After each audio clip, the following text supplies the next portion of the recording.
السلام علیکم ورحمۃ اللہ وبرکاتہ۔ پیارے ناظرین، آج میں آپ کو ایک ایسا واقعہ سنانے جا رہا ہوں جو پنجاب کے ایک گاؤں میں پیش آیا۔ یہ واقعہ سن کر آپ کے رونگٹے کھڑے ہو جائیں گے اور آخر میں آپ کو ایک ایسا سبق ملے گا جو پوری زندگی کے لیے یادگار ہوگا۔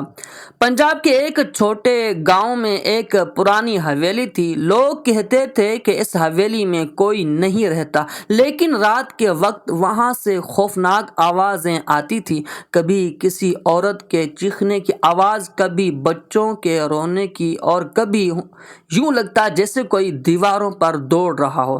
کچھ لوگ سمجھتے یہ سب وہم ہے، لیکن ایک رات گاؤں کے چند نوجوانوں نے حقیقت معلوم کرنے کا فیصلہ کیا۔ جیسے ہی وہ حویلی کے اندر داخل ہوئے، اچانک دروازے زور زور سے بند ہونے لگے، کمرے کی کھڑکیاں خود بخود ہلنے لگی اور ایک دم سارے چراغ بجھ گئے۔ اچانک اندھیرے میں ایک خوفناک سایہ نمودار ہوا جو چھت سے زمین پر اترا۔ نوجوانوں نے پہلی بار اپنی آنکھوں سے ایک ایسی مخلوق دیکھی جو انسان جیسی تھی، مگر آنکھیں سرخ انگاروں کی طرح جل رہی تھیں۔ نوجوان چیختے ہوئے باہر بھاگے، مگر ایک لڑکا زمین پر گر پڑا اور بے ہوش ہو گیا۔ جب وہ ہوش میں آیا تو صرف ایک جملہ کہتا تھا۔ وہ کہہ رہا تھا کہ میرے قریب نہ آؤ، میں آگ سے بنا ہوں۔ یہ سن کر گاؤں والے لرز گئے۔